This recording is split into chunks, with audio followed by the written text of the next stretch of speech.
Shanghai is the largest metropolis in the world, suffering under the burden of over 23 million people. For more than 100 years, Shanghai has been China's commercial powerhouse.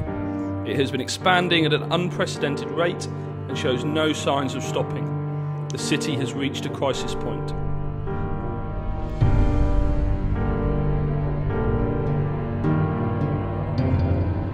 Generally, it doesn't really affect me too much.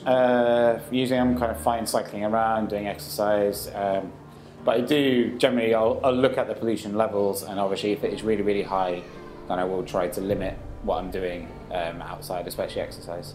So I recently just signed up to the gym so I could exercise indoors to save me, so I can still exercise even when there is pollution. Well, me and my wife, we both own pollution masks ourselves. They're not the most fashionable generally, but I figure if they're better for our health, then we will wear them when we feel it's necessary. The most influential problems occur when we burn fossil fuels to produce energy. They release greenhouse gases to the air. These ignitions, such as carbon dioxide, methane, nitrous oxide and fluorinated gases, trap heat from the sun in Earth's atmosphere, leading to a rise in global temperatures. I suppose to a certain extent pollution affects everybody, whether they're aware of it or not. Am I aware of how pollution affects me? Sometimes. So very occasionally I might be able to detect that the air isn't a great quality. But a lot of the time I'm just not aware of that. I'm very aware of the air pollution has reached a certain point on the index, and therefore we will now behave in a certain way. So for instance, it might be the case that if it's a sports lesson, that the students can't go outside, they need to be inside. It might be that they can't actually be physically active inside and they need to be quite static. So it might be that students can go out for a break time, or maybe they can't go out for a break time. Lots of decisions have to be made along the way in terms of making sure that the amount of air that people are breathing, the kind of activity they're involved in is managed. So we're just trialling in the primary school, we're trialling a number of different devices, and they vary. They vary in size, they vary in noise, they vary in their efficiency, they vary in the longevity that they'll last, because obviously they're running all the time. It's a lot of work for a machine to do.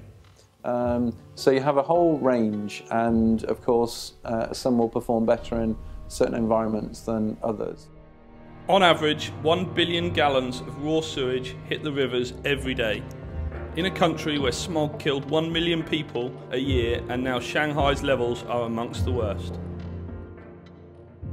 I think in Shanghai it has been more serious in the air pollution, and because the air pollution is more serious, because the government has pay attention with the air pollution, so we had to be together with it, and we have to hope the air will be better for it the next one. Air pollution are particles in the atmosphere that pose serious health and environmental threats.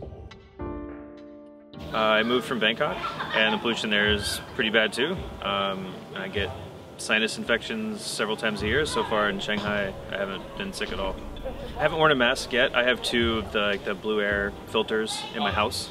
One in my bedroom, one in my son's bedroom. So just for the nighttime, really. I have a little boy. He's not even 3 years old yet. So if pollution was as bad as Beijing, I might consider leaving. Yeah. Even though the Chinese government have implemented some changes, there is still a long way for a suitable AQI on a daily basis.